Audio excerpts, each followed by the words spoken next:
It's Sunday, January 5, 2025. I'm Anthony Davis. Welcome to the Weekend Show, where we make the time to consider the news of the week. You can support my work and independent journalism at patreon.com/5minutenews. Our guest today is a Pulitzer Prize-winning investigative reporter, professor at the Rochester Institute of Technology, author of 7 books, including The Making of Donald Trump and most recently The Big Cheat, How Donald Trump Fleeced America and Enriched Himself and His Family. David Cay Johnston, welcome back to the Weekend Show. Glad to be here again, Anthony.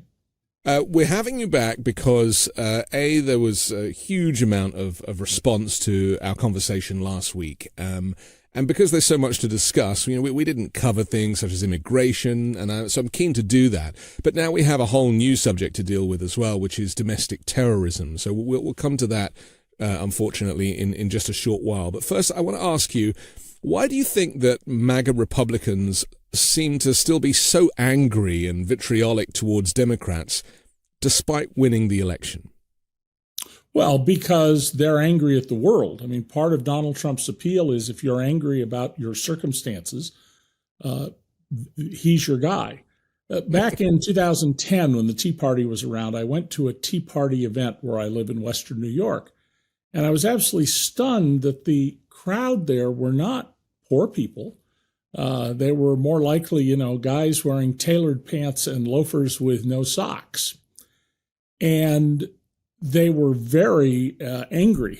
Well, Theda Skupkal at Harvard and a co-author wrote a book where they deeply examined the people who bought into the Tea Party. And their principal finding was that they had above average incomes. And this fit with my conversations with people who were there, who clearly were prosperous, but they felt like they should be much more prosperous. And it must be the fault of them.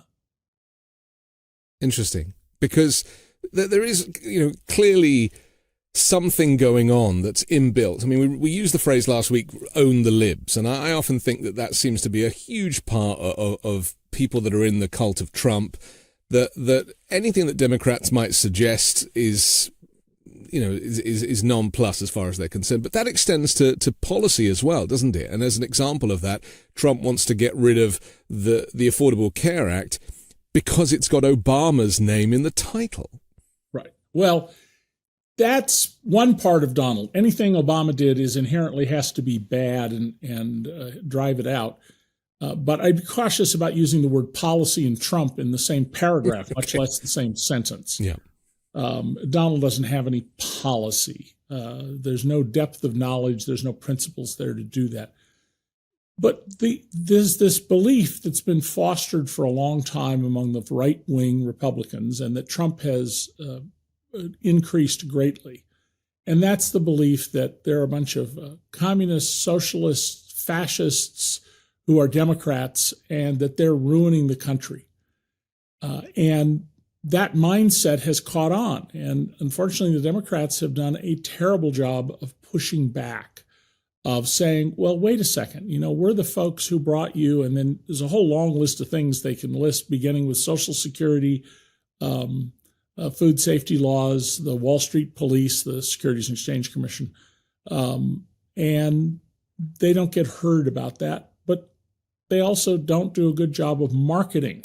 The Republicans understand marketing. The Democrats do not get it. And from the economy's perspective, the stock market has always done better when there's a Democratic president. And yet we have this kind of myth that Republicans are better for the economy. Yeah, we have more job growth when we have a Democrat in the White House. We have more increases in the value of assets on Wall Street when we have a Democrat in the White House. And the last time we had surplus budgets was under a Democrat, Bill Clinton. The last time before that was under a Democrat, the last year of Lyndon Baines Johnson in the White House. But reality has very little to do with how people feel, particularly people who simply don't pay attention to the news.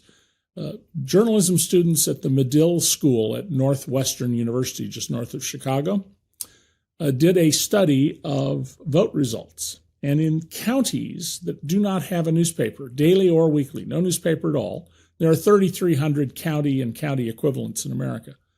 In the counties with no newspaper, Trump won in 80 and 90% ranges in every single one of those counties, which tells you that information is a crucial issue.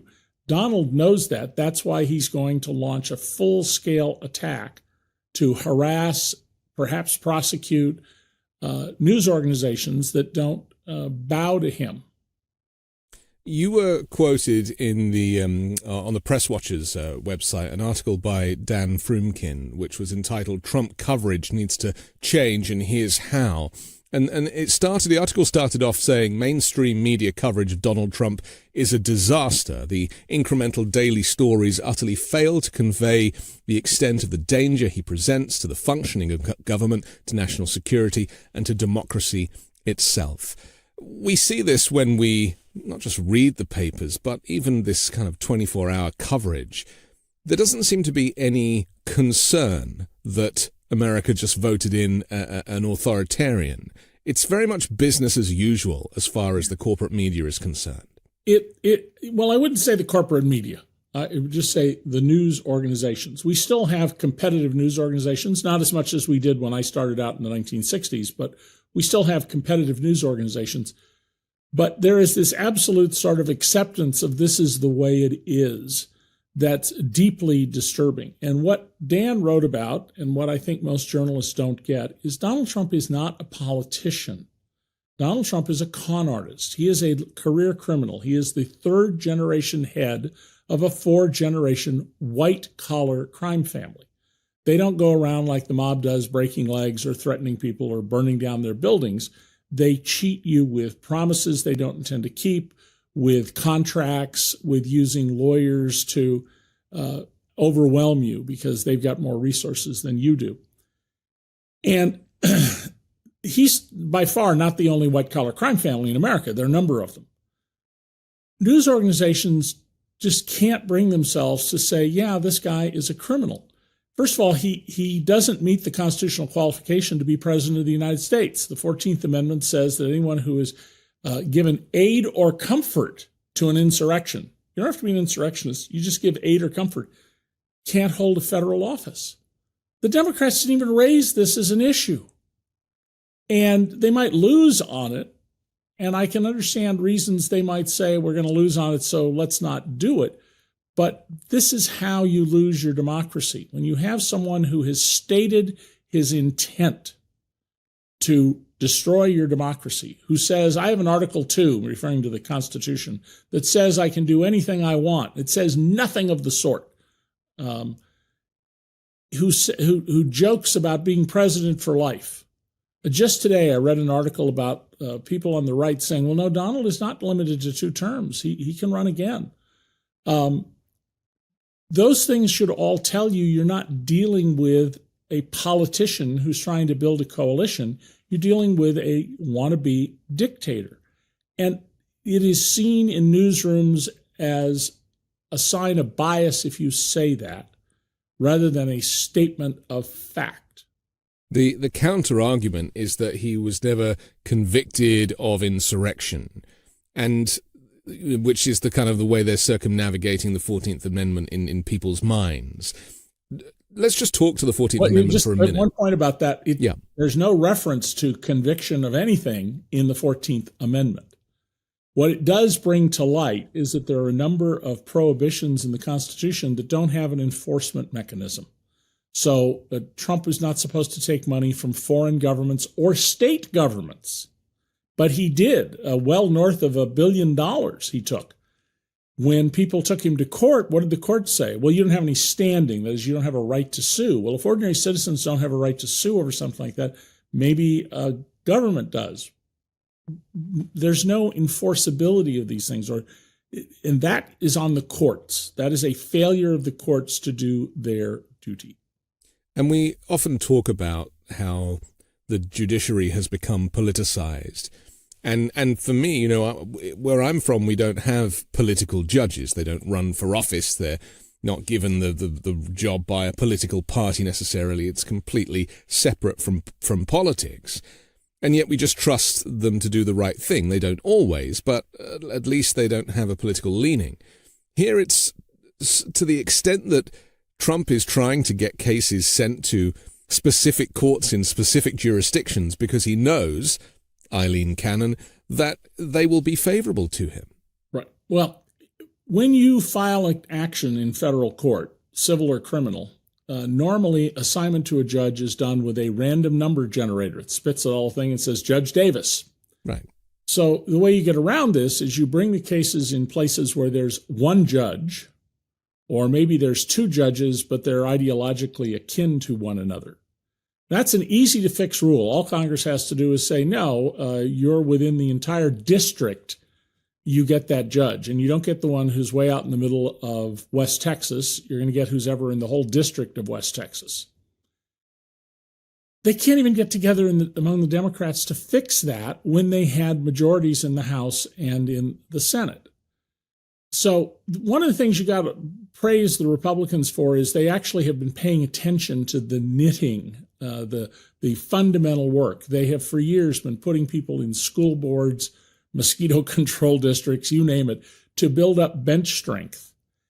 And they have been pursuing their agenda very thoughtfully. So people who follow the Supreme Court closely notice, well, John Glover Roberts in this decision as Chief Justice suggested that he'd be amenable to this kind of argument. And pretty soon there's a case making that kind of argument where you play a long game here. And the Democrats have just proven to be lousy at that, as well as, losing sight of the fact that their natural constituency is two groups, working class people, but also small business owners, not people who control huge corporations, but people who have a business that has 1, 2, 5, maybe 50 workers. That's their natural constituency, and yet they antagonize small business owners, and they create the impression among many working class people that they're the party of the educated class. This last week, Justice John Roberts wrote a piece asking people to be less critical of the Supreme Court, and he was like, just let us do our thing, and you've got to trust us. Meanwhile, he is one of the architects of this shift to the far right. Well, John Glover Roberts has always been a champion of preventing black people from voting. That's how he started his career in the federal Justice Department more than 40 years ago. And as Chief Justice, in his annual letter, he reiterated his usual complaint. We don't have enough judges, which is absolutely true. We need to have many, many more federal judges, civil and criminal. But he didn't say a word about corruption on the court. I mean, we have a Justice Thomas, who took over $4 million in gifts and didn't disclose them. He appears to be a tax felon because he had a loan to buy his big RV, and then it was forgiven. Well, if you get a loan that's forgiven, that's income to you. So Justice Thomas would quite properly be in prison right now for his conduct. Now, the Judicial Conference of the United States issued a report on Justice Thomas just a day or two ago. And what did they say? Well, Justice Thomas promises to do better in the future. That's the sort of sum and substance of it. And that goes directly to this rising issue of two standards of justice, one for regular folks and one for people who are in prominent positions. And that isn't a one-party or one-sided idea. We see a lot of this, So I'm very troubled about the court. I have been for a long time. I've advocated now for, forever, that the court should have not 9 members, but 15. And that's because there are 15 subordinate courts that report to the Supreme Court. Some of them very minimal, but nonetheless 15. That judges should be limited on the court to 18 years for new appointees, which requires a constitutional amendment. That we should pay them their salary for life. But once they leave the court at the end of their 18 years, they can serve as senior judges at a lower federal court. They can teach law. Otherwise, they cannot work. They can't be lobbyists. They can't practice law. In Ontario, Canada, where one of my children is a lawyer, judges, once you become a judge, if she becomes a judge, she can never go back to practicing law in Ontario. And I think that's a very smart policy. And if we say, and you get a lifetime paycheck, then I don't see a harm there. But there'd have to be a lot of work to build public support for doing this. We need to have a court that's more representative of the public. The court right now is, I think, 6 Catholics. All of them went to what we would call elite colleges. Harvard is very heavily overrepresented. We want to have very, very smart people on the court, very deeply informed scholars on the court. But you could have gone to Syracuse Law, where I used to teach, or even a commercial law school and become a great lawyer. That's what we should be looking for, not their ideology. It's rumored that Donald Trump would like to choose Judge Eileen Cannon from Florida and put her on the Supreme Court as a thank you. That gives the absolute lie to his claim. Only the best people, only the best. Right. Well, you could apply that to several of his appointees. Oh, in this case, his cabinet, a number of his people, he's deliberately picked the worst people to put his thumb in everyone's eye. Unfortunately, most people don't pay attention to politics. And they, of course, don't know how government works. They don't know how business works. Donald built up this reputation through The Apprentice and The Celebrity Apprentice of being this business genius. Anybody who understands business, I was a business journalist for years, and I had an appointment in the graduate business school, and I taught for 8 years at Syracuse's graduate business school, knows that that show was a joke. It violated every concept of management theory and leadership. But why would ordinary people know that? If you work in a factory in Iowa and then you watch this show, it's entertaining to you because you don't know that it's a joke. But I suppose the frustration is that despite Donald Trump being entirely performative, and I think of him as an actor, I mean, his greatest role was in Home Alone 2, and not much since, but he did manage to pack the court with these 3 individuals who are doing his bidding and owe him a debt of gratitude. And that was quite the move. Well, 2 things about that. First of all, Mitch McConnell is the person who has brought all this upon us.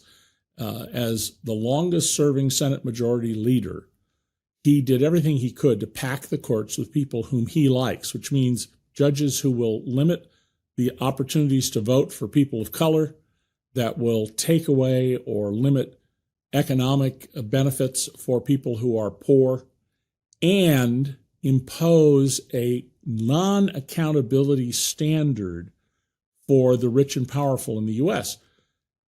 Then there's Ruth Bader Ginsburg, who wouldn't listen to anybody who said, please retire because you're dying. You know you're dying.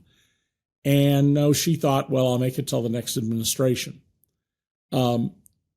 Trump is incredibly lucky. He got 3 Supreme Court appointments, and he almost certainly will get 1 or 2 more in the next 4 years. In fact, Thomas might decide to leave the court. He would easily replace him with someone else. And by the way, you compare his appointees. I don't like Neil Gorsuch's jurisprudence. You know, he wrote in an opinion once that a man given a choice between staying with his truck, which was broken down, or disconnecting the trailer and driving so he could find warmth so he wouldn't die in well below 0 temperatures, he held that the man should be fired because he abandoned his load. You know, so you're going to die or you're going to stay with it and die or leave and live. I mean, that tells you he has a horrible lack of humanity. Generally, though, he's a solid judge. Brett Kavanaugh, who was not investigated and who clearly has very troubling matters in his background. The Trump White House diverted all the tips they got from women about him sexually assaulting them. He's got a serious judicial set of policies. I don't particularly like him, but he's a serious person. Amy Coney Barrett, she got appointed because they would give them a woman and she would vote to get rid of Roe versus Wade. Yeah.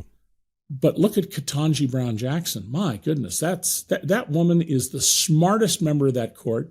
She raises questions that go right to the heart of matters that no one else does. I mean, she is the specialist in pointing out the 800-pound gorilla standing in front of you. and is, frankly, I think as a scholar in a league well above that of all the other 8 court members. That's the kind of person we want to have. And I'll take someone like like Ms. Brown, whose views I don't like, any day of the week over someone who is going to do made as instructed court decisions.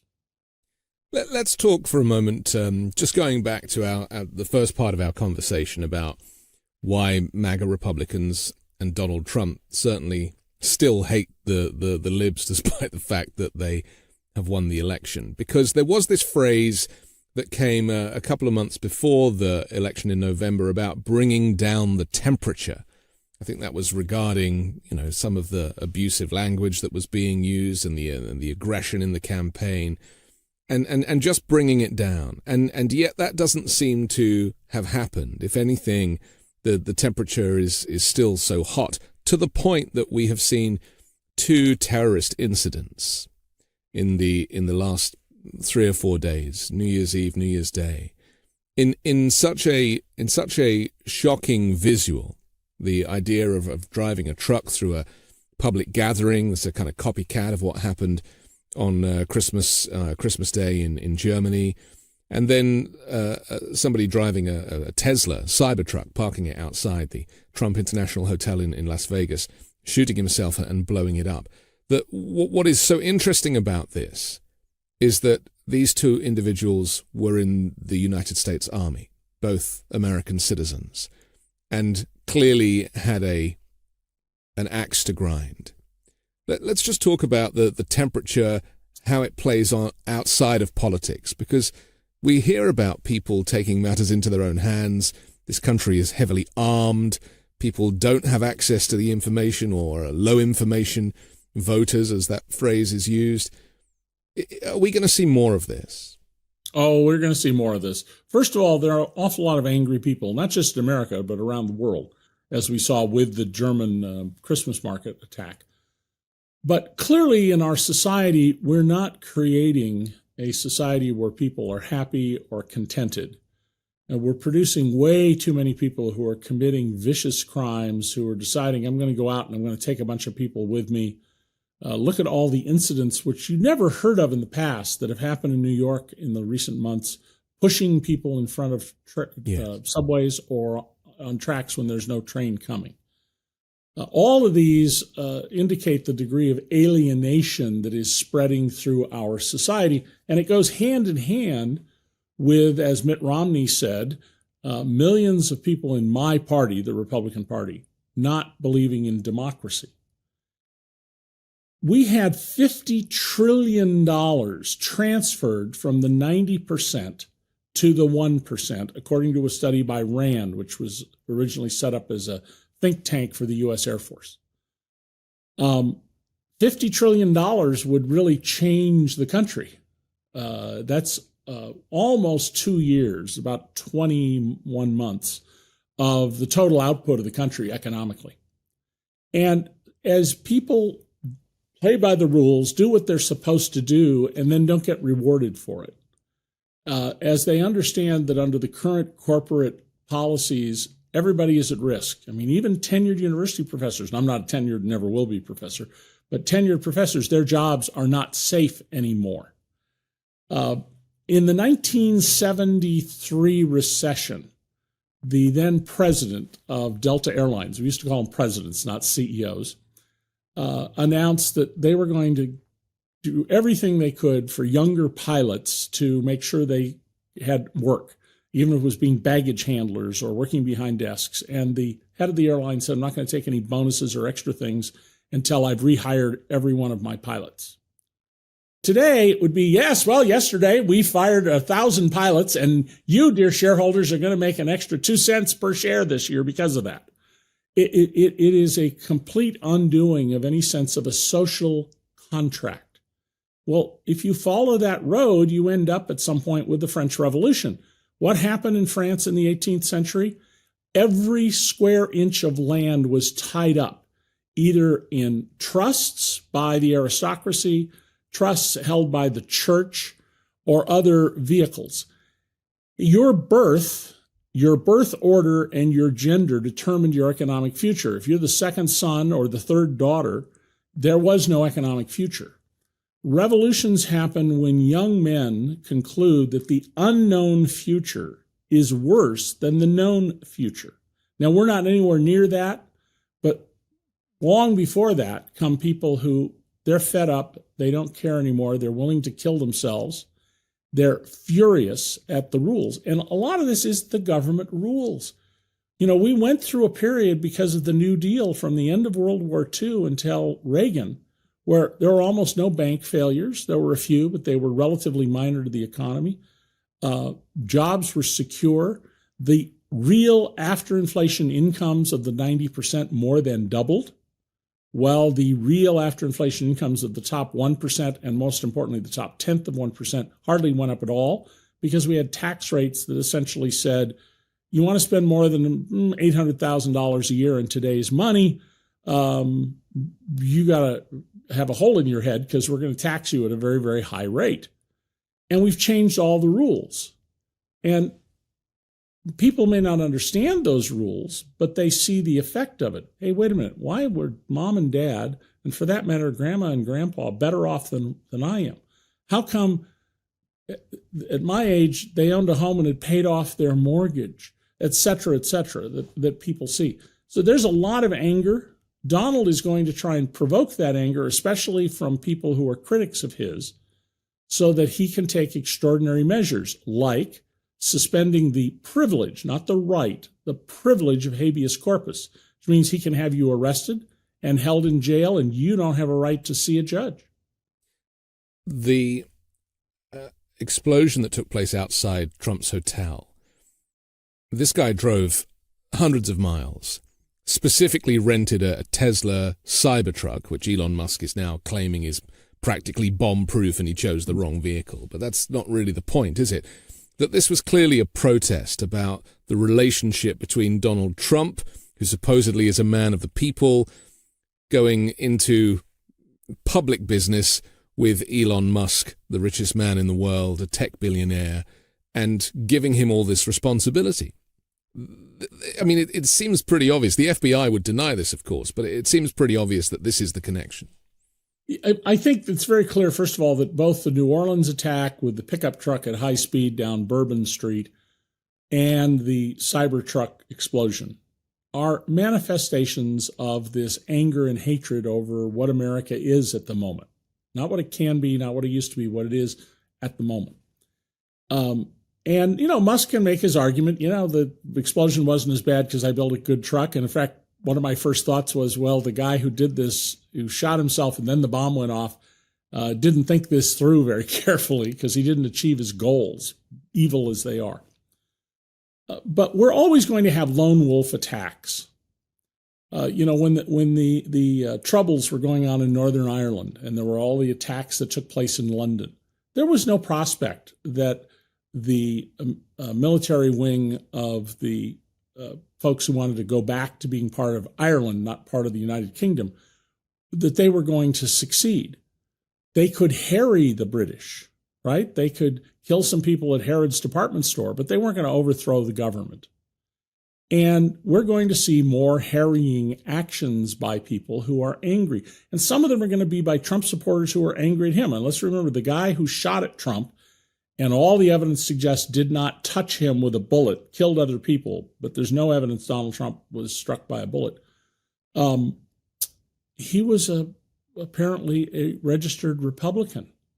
Yes. So don't, as was his make father, simplistic assumptions about what's going on. But yes, we're going to have more anger, and I don't think it'll be unique to here, because while the world has gotten more and more complex, instead of adapting and making life better for the vast majority of people, we're in an era where the top 10 or 15% are doing okay and everybody else is struggling and living in, and I would say, in a state for many people of economic terror. I mean, if you don't have any savings in the bank at all, or maybe a couple of $100s, and the transmission falls out of your car, how are you going to get to work to feed your kids and make the increased payment of rent or your mortgage payment? And we've actually set up mechanisms to make it harder for people. In Florida, just as a simple example, 85% of people who apply for unemployment are rejected because the system is intended to not let anybody get unemployment insurance. And it also helps the unemployment figures if they're not paying out. And then governors can claim that unemployment is low in their state. But let's just talk to the economics of this, because I've always been of the opinion that the reason there is dissatisfaction and dispossession and frustration that leads to violence or family separation or whatever is down to wages. And that, you can look at the graph and you can see where wages effectively stopped growing. And, this kind of coincides with, where was it, like 1978 or something? There's a point at which they stopped growing, the cost of living continued to rise, and wages remained stagnant. I mean, that is... Well, I spent my 13 years at the New York Times documenting this widening chasm on income and wealth. Yeah. And I was, in the 90s, I was alone. I don't remember anybody else doing this. They might do a one-off because somebody made a report on it, but I did my own analysis. In my book, Perfectly Legal, about the tax system, there's a chart.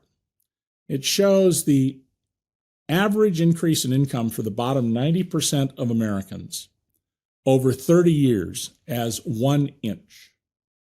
Next to it is the average increase in income for the top 10th of 1%. And it goes up to the top of the page. There's an arrow there, and then there's a note on the side. Continues for 62 and a half feet. Wow. The ratio was 7,500 to 1. So each time, each person in the bottom 90% got $1.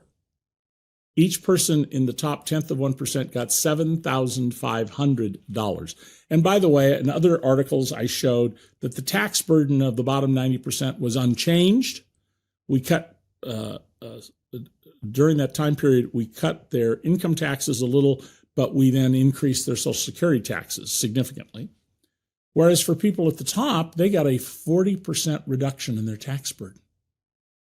And I wrote a column in Tax Notes magazine after I left the New York Times, is our tax system helping us create wealth? Well, it is for the already rich, but it's prohibiting the accumulation and buildup of wealth among everybody else because of its design. I don't expect most people will understand how this works, even though I wrote this book so that it was readable at the 12th grade level. Half of Americans right now read at 5th grade level or below, so way over the heads of many people. But these are policy choices. These are not natural results. This is, we elected people who did this. And these are Republican decisions invariably, aren't they? I mean, we should remind there's people some Democratic decisions that aren't very good, but overwhelmingly they're the Republicans. I mean, the Democrats are relatively small, but just as awful. You may recall that about 15 years ago, a guy who was angry over his taxes flew his airplane into the Austin, Texas office building where the IRS was and killed a Vietnam veteran who worked for the IRS. He did that because of a law that isn't even in the tax code. It was in a budget bill that was designed to raise $50 million from computer coders, freelance computer coders. That's what he was, to let IBM have a $50 million tax break. And a lawyer I know very well proved that it didn't raise a single penny. It actually probably reduced revenue to the government. But to this day, that law is on the books. It still makes life difficult for people who are freelance coders. And it reflected the furious position of this man whose life was screwed up by this provision. The amount of money involved, though, $50 million is bupkis. One of the reasons pensions didn't have enough money is the Democrats tried to eke out a little bit of money in a budget for something and screwed up the entire pension system as a result. Many of the things that are causing us economic distress involve what's called the time value of money. How much is a dollar today worth versus $10 in a future date? Which are you better off? And most people are never going to understand that. It's difficult concept to get, but it's central to how well you are economically. The Republicans have been right up front. You know, they say, look, the problem in America is there's not enough investment to create enough jobs. We need the rich to create more jobs. So where are we going to get the money to give to them so they can create jobs? Well, we're going to take it from children, the elderly, the disabled, the sick, because they can't fight back. And the one or two times a Democrat has gotten up on the floor of Congress and basically said that, they're immediately denounced by their own party for saying that, even though that's exactly what's been going on. And by the way, you don't need rich people to create jobs. That is a huge myth. If you and I and 1,000 other people put together $1 million, it's the same as if one person puts together $1 million. And we're more likely to have smart investments if there's a lot of people who are involved in making those decisions. So who came up with the concept of trickle-down economics and managed to convince people that it was a thing? Well, that's a Democratic attack on Reagan's idea. And Reagan's idea was reported by news reporters, most of whom do very good work about what they're told, but don't have any theoretical understanding of what they're writing about. Once the Democrats and critics of Reagan adopted this, they all adopted this trickle-down economics. I've pointed out it was not ever intended to be trickle-down economics. It was Amazon up economics or Niagara Falls up. Yeah. All these mechanisms that I wrote about in my trilogy on the economy were designed to quietly take a penny out of your pocket and $1 out of your wife's purse, and pretty soon a handful of people at the top have this enormous amount of income, and you're like, I can't pay my rent. The national minimum wage is still around $7. $7.25 since January 1, 2009. So a long time ago. Trump was asked in his Meet the Press interview, the only kind of proper interview that he's given since winning the election, if he would consider raising it. He admitted that it was a low number. But when he was told about California setting kind of living wage at $20 an hour, and in fact, grocery stores in California are paying even more, $23, $25 an hour to some workers because of the cost of living, he completely balked and said, well, that's why everyone's leaving California, which is not true either. So will there ever be any movement? Because, let's be clear, all of these problems that we have discussed, all of this upset is caused by the fact that people simply do not have any money and are relying on credit cards just to balance their books every month. The last time the minimum wage went up, it was under a law signed by George W. Bush. For 3 years in a row, the minimum wage was raised. It's far below where it was in 1966 when I was making minimum wage while working in high school in California. We're a much richer country by any measure, so we can afford a higher minimum wage. Now, you'll hear business owners say, well, if I had to pay that kind of money, I'd go out of business. And my answer to that is, if you can't afford to pay a living wage, maybe you shouldn't be in business. That's not a good argument. And there is one study done by an eminent economist named David Cay at Princeton that took 550 counties that border each other across state lines, where one side raised the minimum wage and the other did not. There's no loss of jobs on the side that the minimum wage went up. If anything, there's a slight uptick. It doesn't appear to be significant, but there is a slight uptick in jobs. And that side of the border does better by other measures. So this notion that paying very little is good for society is ridiculous. It's absolutely absurd. I mean, just look at Washington, D.C. The most stable metropolitan economy in the country is Washington, D.C., because the federal government is there and it has a continual employment cycle. There isn't a big loss because of economic cycles as you have in places that manufacture cars or other cyclical industries.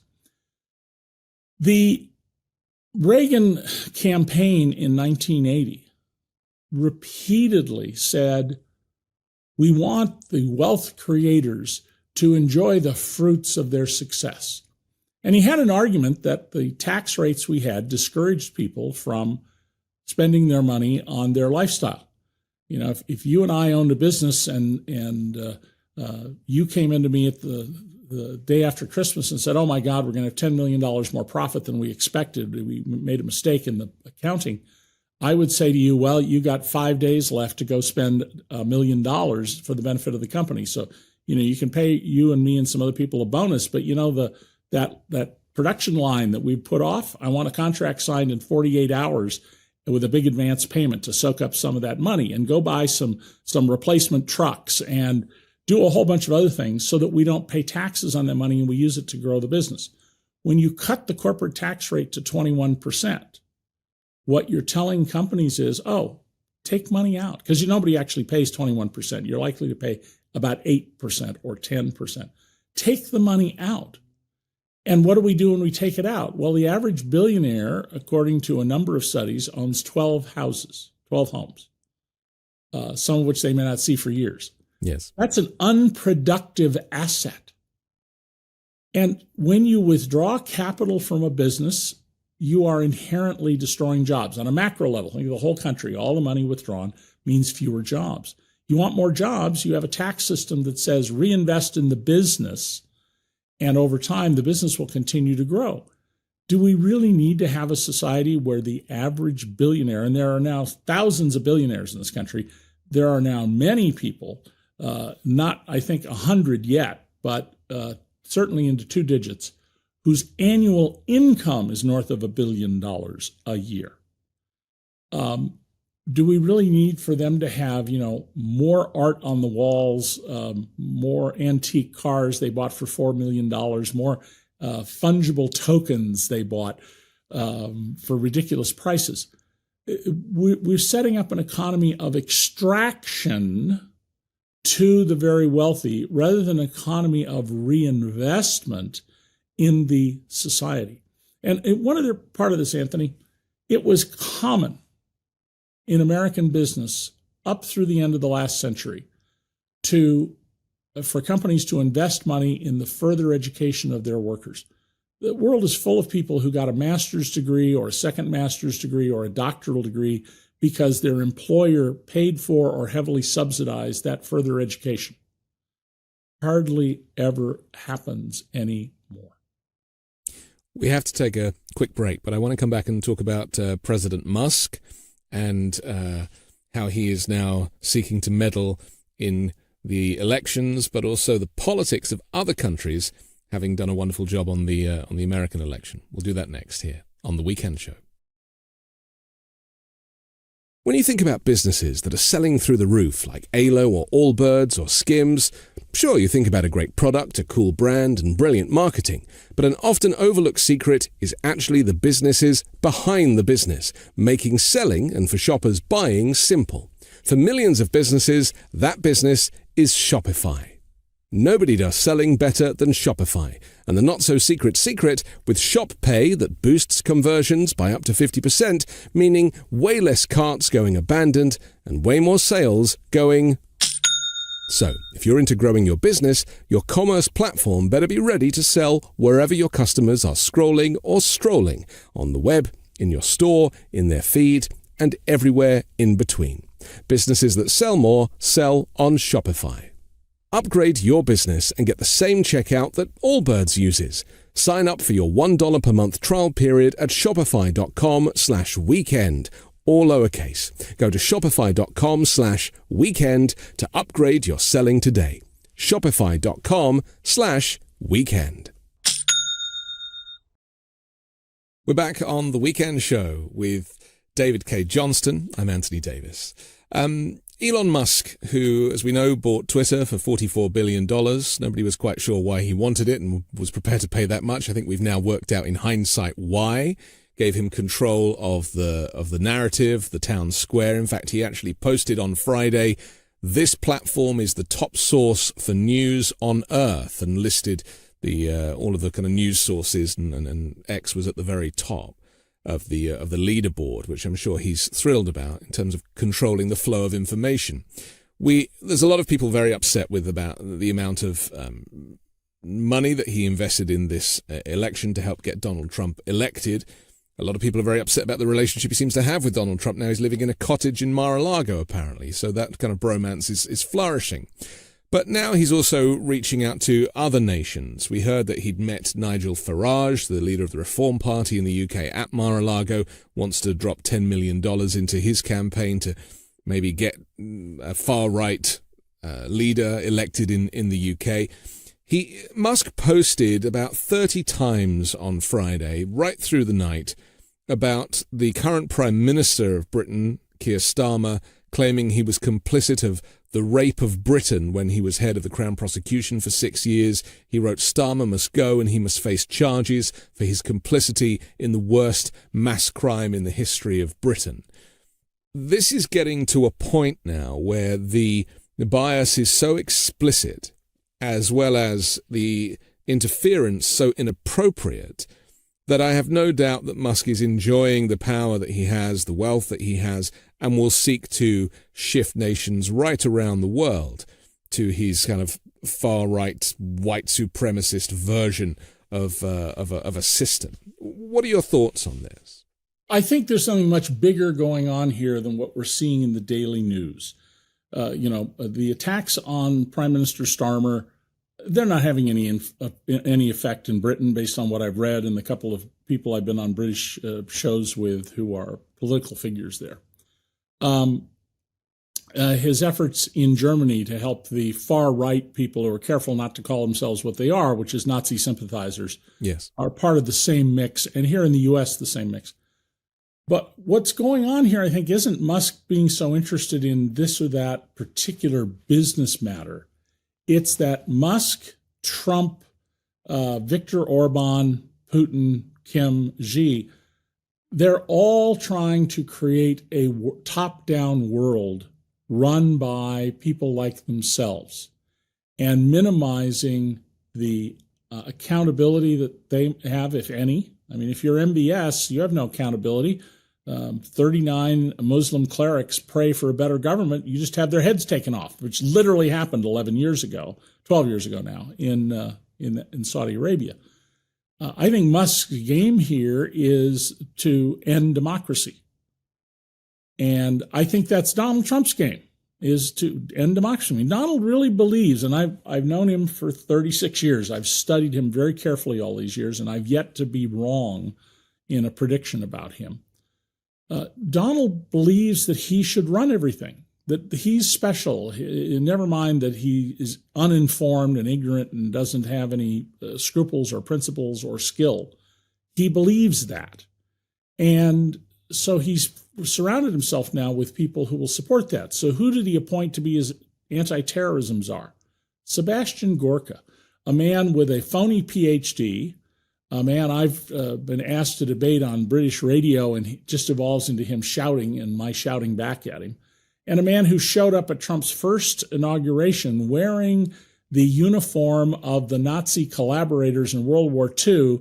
And when that was pointed out, he goes, "Oh, you're all ignorant. You don't know. This is a historic kind of clothing," which is nonsense. I mean, Sebastian Gorka is as close to being a Nazi as you're going to find in any public life. He and Musk and Trump absolutely want to have a white-dominated culture, and they don't want to have to listen to anybody who isn't what they regard as their equal because of the color of their skin. So this is very troubling that he has this close relationship. Now, I've called Musk the de facto president of the United States. Trump, at some point, if Musk gets too far out in front of him, will break with him. But that's weeks to months, a year or two off. But Donald has a whole bunch of people like this around him now who, I mean, the person he's appointed to be in charge of housing in the new administration is a man who opposes providing any kind of relief to poor people. He, by the way, is a pastor at a Christian church, so he's another one of these people I call faux Christians. Yes, it's a mega church, isn't it? Yeah. Who think that, God despises the poor and loves the rich. And that's the kind of people who are around Donald, people who they have no idea what's in their Bible. So people that are sucking up to Trump and Musk, these other kind of oligarchs in Bezos and even Zuckerberg, and in fact Zuckerberg has made a serious change of personnel in the last few days because another Brit, the former Deputy Prime Minister of the UK, Sir Nick Clegg, is to step down from his current job as President of Global Affairs at Facebook, and he is being replaced with a Republican Joel Kaplan. Joel Kaplan, who previously served as Deputy Chief of Staff in the White House during George W. Bush's administration. This, again, is a political shift even at Meta, where a liberal Democrat steps away from this role of heading up global affairs, and in comes again a kind of right-wing operator. This is not by accident, is it? No. What Trump understands is that he can use leverage, sometimes just jawboning leverage, to get corporations to bend the knee to him. So he sued ABC News, a division of Disney, because George Stephanopoulos referred to Donald Trump as an adjudicated rapist or language along that line. I think he just said rapist and didn't say adjudicated. No, maybe you're right. He didn't say adjudicated. The fact is that Donald Trump, under New York state law, according to federal Judge Kaplan, committed rape. I think that's a non-controversial issue. But ABC, rather than fighting, and I think they would almost certainly, 99.99% have won that case, they bent over. They gave him $15 million for his future presidential library and $1 million to pay his lawyers. So it's a fundamental problem here that business leaders have a fiduciary duty to the business. It's not to the shareholders, by the way, as people believe. It's to the enterprise itself. They have to look at, Donald Trump's ability to damage the business and make choices. But Zuckerberg has donated $1 million to the inauguration fund for Donald Trump. I mean, he's really kind of diving in with both feet. And yes. Do you think that there is a dilution of kind of neoliberalism, which has kind of kept the world order together, in as much as even these? Because I think Zuckerberg was never really thought of as a conservative at any time. I mean, he was an anarchist as a kid and came up with this cool thing. And, but eventually the money is corrupting, isn't it? Yes. I mean, I will give some defense to business leaders that they have an obligation to protect the company. But we shouldn't have a president of the United States who's a predator. We shouldn't have a president of the United States who's using his office not to make the country better, but to further his personal particular interests and views. Donald has said many times, you shouldn't be allowed to write about me anything I don't approve of.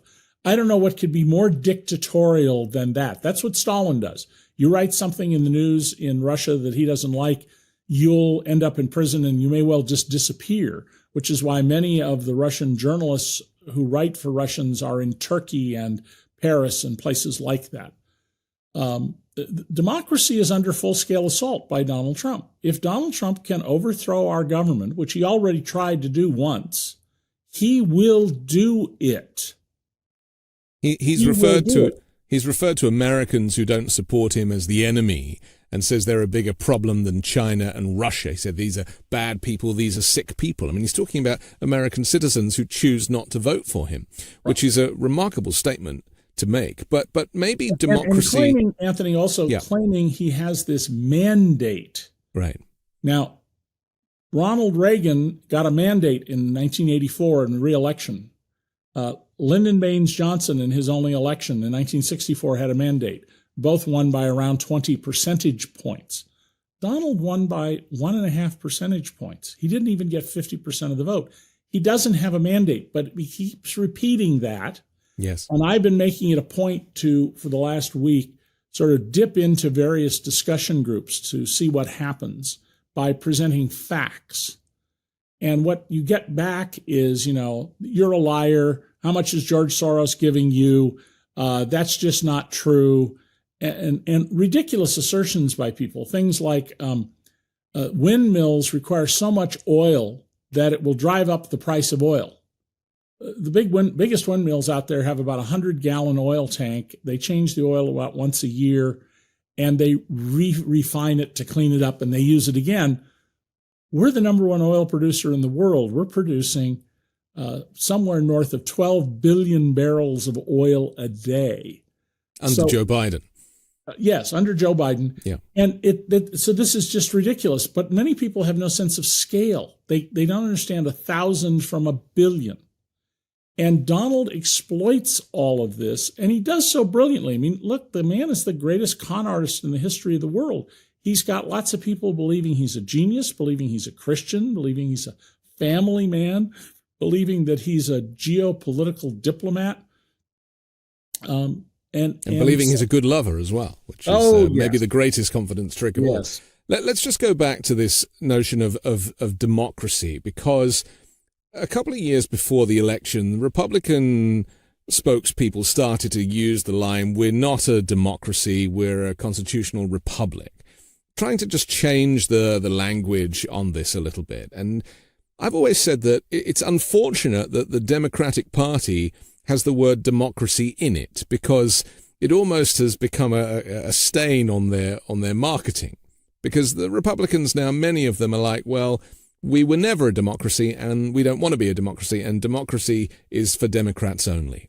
Right. Well, we don't want to be a direct democracy, and the framers of our Constitution, who knew their Athenian history very well, understood that the Athenian democracy 2,500 years ago was set up to be very conservative in terms of change. You could change things, but it was difficult, and that's what we do under our Constitution. But absolutely now, going back to Reagan, this notion that we are not a society has been building. Margaret Thatcher said, we're not a society, we're, 55 million people who live in the United Kingdom. Reagan said essentially the same thing, and a lot of Republicans have been saying that. All that it means that you're a constitutional republic is that we elect representatives who we then temporarily imbue with authority to act in our name. What Americans lose sight of is we're their bosses. We're not their subjects. We are their boss. And I said this face to face to Nancy Pelosi one day.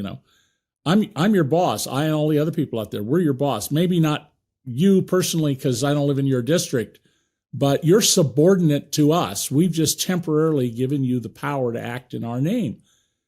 And the Republicans very much want government to be a power unto itself.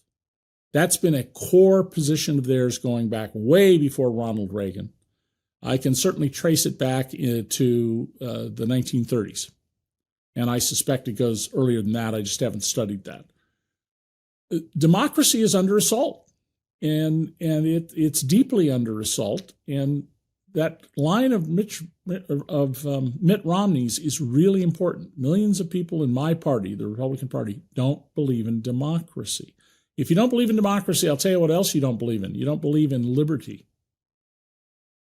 And yet freedom and liberty are often weaponized by MAGA Republicans. They feel like an ownership over the American flag and patriotism. And so those are the kind of core values that they're running with. And yet there is this total confusion. Right. After 9/11, when Republicans took to wearing flags, lapel flags, I wore a lapel flag to work at the New York Times, and people would say, "Why are you doing that? Are you a Bush Republican?" And I said, "Well, no, but they don't own the flag. We own the flag." And that's the point I'm trying to get across to people. And thank you for having this conversation so that we can talk about that. The Republicans are very good at messaging things, and the Democrats just they've been told this for forever, and they still don't get it. They don't understand. Donald Trump reaches to people on a visceral level. The Democrats try to reach people on an intellectual level. Well, fine, that'll work with the educated classes to some degree, but it's not what you need if you're going to be the party of working class people. And I would argue that for most small business people, the Democrats should be their party. Unfortunately, the Democrats don't sell themselves that way. They have this sort of almost knee-jerk reaction. I mean, I've watched senators and governors and representatives, when I've interviewed them, when I say something about business, you can just see them tighten up a little bit. And people who own a two-bit business, so it really means they own a job. Most of the small businesses in America have one employee, the person who works there. They may have two, and often that's the spouse. It's rare to have more than 5 employees, but even if you have a business with a dozen employees, you're not going to own your own jet someday. You just have a nice paying job and the risks that go along with that. And the Democrats should be saying, we're with you guys. We're with Main Street. Well, there's an opportunity now, isn't there? Because of this vacuum in leadership and Donald Trump kind of filling all of the gaps with his bile. There is an opportunity for Democrats to sing from your hymn sheet and actually find themselves a new audience who have always been there but just felt underrepresented. Right, and sometimes antagonized by the Democrats in recent years. Right. So Democratic Party leaders need to pay more attention being around and talking to people who work in factories, in low-level positions in office buildings, meeting them in parks and everywhere else until they get a sense of who the people are who feel that they're not being represented, so they're with Donald. My brother was a manual laborer. He was a ditch digger and a grave digger, and at the end of his life, he was a highway flagger. He wasn't dumb, though, and he often would call me up, and he'd seen some things in the news. He'd put them together, and I'd write a memo, and it'd turn out to be a story in the New York Times in a few days. He had very good insights. And I went to visit him one day in 2008 when McCain was running against Obama. And I said, Eric, why is this neighborhood? He lived in rural Oregon in the woods. Why are all these McCain signs around? McCain's not good for the folks who live around you. And he said, well, if I hated gays, owned guns, or believed in God, I'd be a Republican too. Because what have the Democrats done for me? All they do is give in and give in and give in to the Republicans' demands to take and take and take so the rich can have more. So, I understand the people around me, whether it's they love God or they believe in God or they hate gays or they're gun lovers. That's what's going on with them. And I thought that's a really profound insight into what's happening. What have the Democrats done for me? Well, along comes Joe Biden, who does real things. In 2023, the median wage in America, half make more, half make less, went up 20% more than the average wage. Now, I've been documenting inequality for 30 years. The trend has been for the average to pull further and further away from the median. That changed. But did you see a single news? I was going to say, we didn't hear of it. We didn't hear of it. Not one word about that appeared in the news. Not a single word. But these issues are, to me, the elephant in the room. Even, you mentioned the production of oil, that under Biden we are drilling more than ever, and we have more oil than we know what to do with, and we are energy independent, to coin a phrase. It's the same with immigration. I mean, Biden has been deporting more people than Trump ever did. The border is not an open border. There's been more investment in the border than ever before. Admittedly, Trump kind of vetoed the recent border bill. But these things are happening, and yet from a marketing perspective, Trump owns the narrative and gives the impression that Democrats have failed, and blames the immigrants and blames trans people and blames anybody but himself. He perfectly defined that, Anthony, right? Absolutely perfect. In the news business is an important concept, and that is of the news herd. So once something becomes a narrative, as long as you stick with that narrative, you'll never get in trouble with your editors or producers. So when I was at the New York Times, for example, one of the things that annoyed me was there were all these stories appearing in the Times and elsewhere that referred to something called the alternative minimum tax as a tax on wealthy people to ensure that they couldn't load on one exotic, tax deduction and bizarre tax idea on another and eliminate their taxes or reduce them to almost nothing. We had such a law from 1969 until 1986. In 1987, we switched to a new law called the alternative minimum tax, which applied to married couples with more than 2 children who owned their own home and lived in one of the high-tax states, especially if they had both worked, which was the norm. It had nothing to do with rich people. In fact, all those things to limit rich people gaming the system were repealed. So I would complain about this constantly to editors.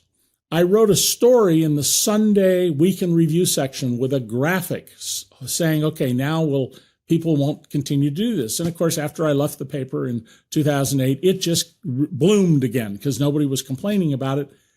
And an editor at the Times wrote to me and said, it's just shorthand. Well, journalism needs shorthand. We need to quickly explain things that most people understand so that we know the ball game we're in and move on. But inaccurate shorthand is indefensible.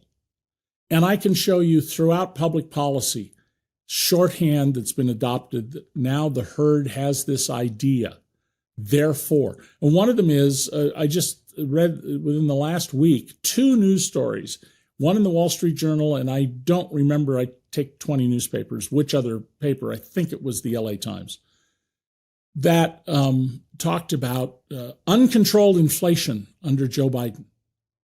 Well, first of all, the highest inflation in the country was more than 40 years ago. Inflation under Biden came down.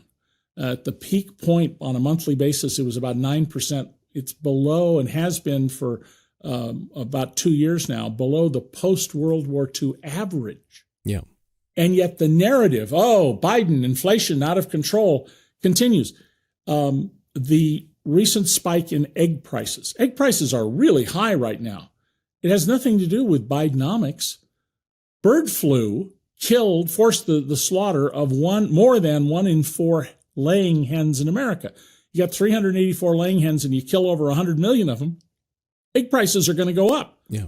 But if you go into a forum where this is mentioned and point that out, how much is George Soros paying you to spread this lie?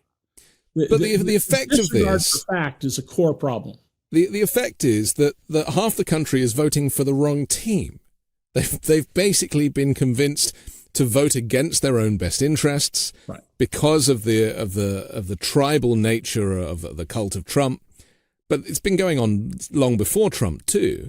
That the confidence trick is that the Republicans will see you better financially, and so people go there because invariably the vote is based on the economy. The Republicans have sold the notion that they're the party of prosperity when all the economic data is very clear. No, they are not the party of prosperity except for the already rich.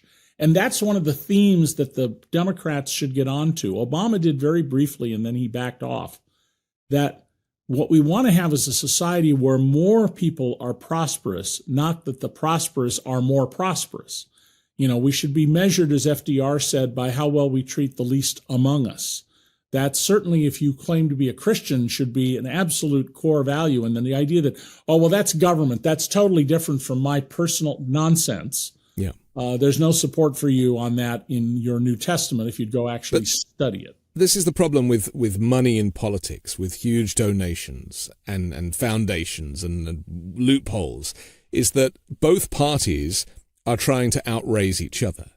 And so therefore they have to stay on good terms with the wealthy because they're looking to be supported. Well, after the Watergate scandals, where we had, the famous safe with over $250,000 cash in it and all this money that no one knew about sloshing around the Nixon campaign and financing crimes, criminal conduct. A whole lot of people, including 2 attorney generals in the United States under Richard Nixon, went to prison over this. Reformers came forward with ideas. Well-intended people, Common Cause, Fred Wertheimer, folks like that. I was covering Michigan at the time, Lansing, for the Detroit Free Press. I was the investigative reporter for the paper Outstate. And my bureau chief and I covered every single aspect of the Michigan campaign reform law. And we passed the toughest campaign finance law in America, much tougher than the federal laws. And it backfired, just as the federal ones did. Instead of reducing the power and the influence of billionaire money, corporate money, and undisclosed contributions, it made it worse. Now, the Supreme Court is an important element in this because in a series of decisions leading up to Citizens United in 2010, the Supreme Court essentially has said speech and dollars in political campaigns are equal, which is ridiculous. I mean, it's just as undemocratic as it gets. But this whole system has backfired. It has greatly enhanced the power of a tiny group of people. There are about 20 zip codes in Manhattan and Los Angeles County on the west side of LA. that account for a vastly disproportionate share of all campaign giving at the federal level. And those people are able to write the rules that benefit them. I mean, why wouldn't you do that? Most of the regulations, the Republicans will rail against regulation. Who wrote the regulations? Well, the businesses who are supporting Republicans. Right. Every school child who paid attention, so exclude Donald Trump from this, knows that Upton Sinclair's novel The Jungle led to the 1906 Pure Food Act and the Pure Meat Act. But what almost nobody knows is we had an 1890 Pure Meat Act. Why? Because European beef and pork interests said, oh, you don't want to have that American beef. It's dangerous. It'll kill you. American pork, it's dangerous. So Congress passed a law to ensure the safety of beef and pork so long as it was sent to Europe. Right. They were looking out for consumers. They were looking out for the business interests. Right. And this happens all the time. The regulations are written to reduce accountability at the top, push more harm onto ordinary citizens. And yet the Republicans say, we're here to help you with this. It's phenomenal, the ability to sell, black as white, which is what they're doing. I call it turkeys voting for Thanksgiving, and that's the best way I can describe it. So finally, let's talk about, because we've talked about the confidence trick or the marketing exercise that makes people think that Republicans are better for them when that's clearly not the case. And yet there's this phrase that I think really encapsulates a lot of this, that America is the greatest country in the world. We hear it all the time, and I believe it because I choose to live here, and I have a choice of living in a country that has, socialized medicine and free education and everything else. But I choose to be in the United States. So I understand, but the healthcare system here is non-existent. There is no social safety net as far as I see it. We have gun violence here. We have no decent public transit or investment in it. Work-life balance is crazy. People working more hours than ever before. There's income inequality, as you've discussed. The cost of education is crazy. Urban planning is pretty terrible. It's car-centric. There's political polarization. People don't believe in climate change.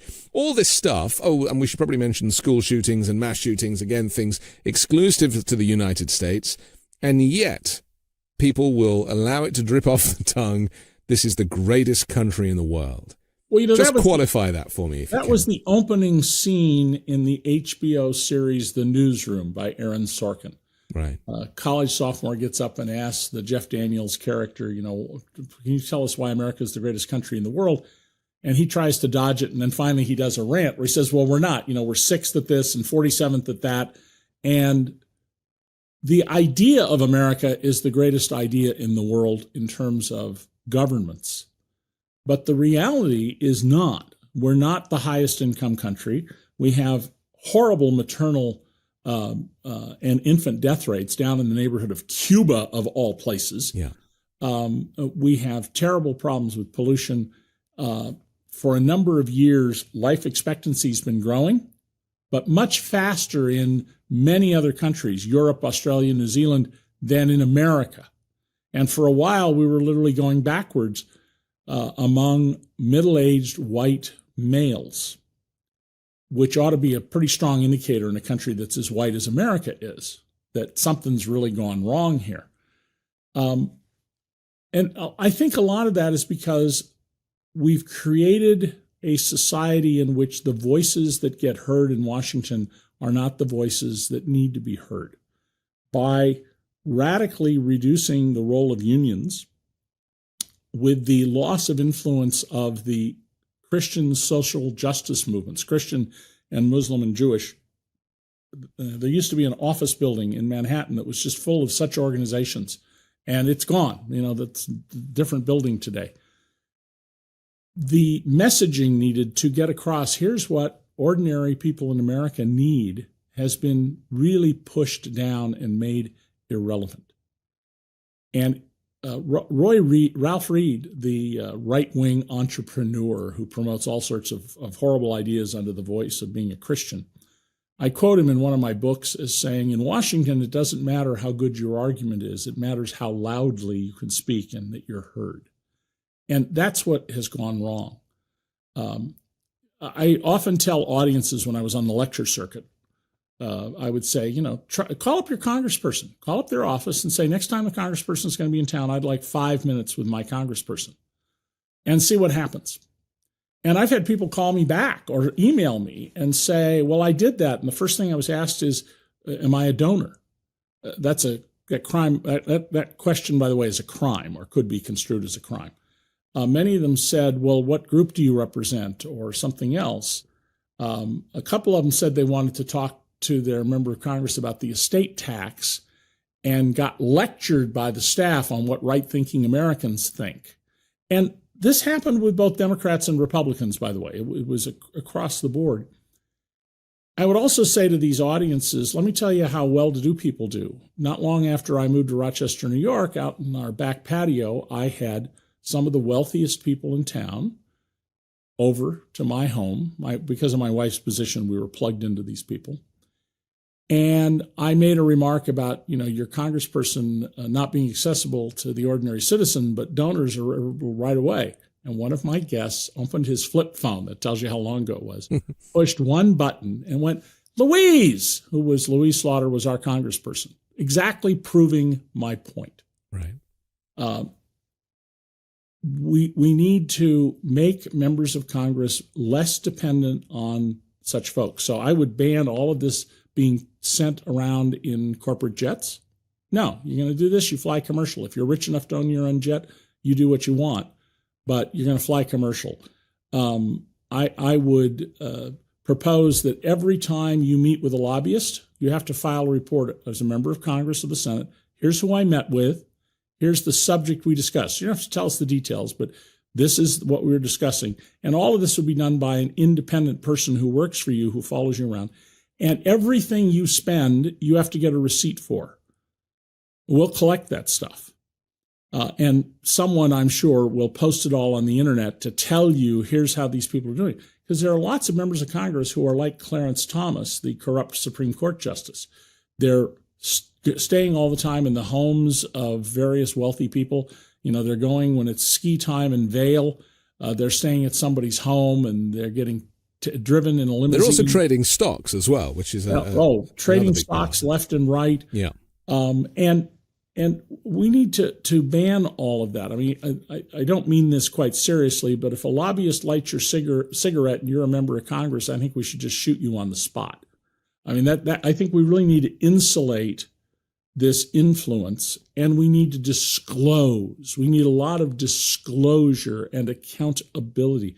And one other thing you might think about, when the Bill of Rights was introduced, there were originally 12 amendments, not 10. One of them would have required a congressperson for every 50,000 people. If we had one Congress member for every 50,000 people, we'd have over 6,000 members of Congress right now. But you'd know your congressperson. They might live down the street from you. Most people, they don't know who their congressperson is. They've never met him.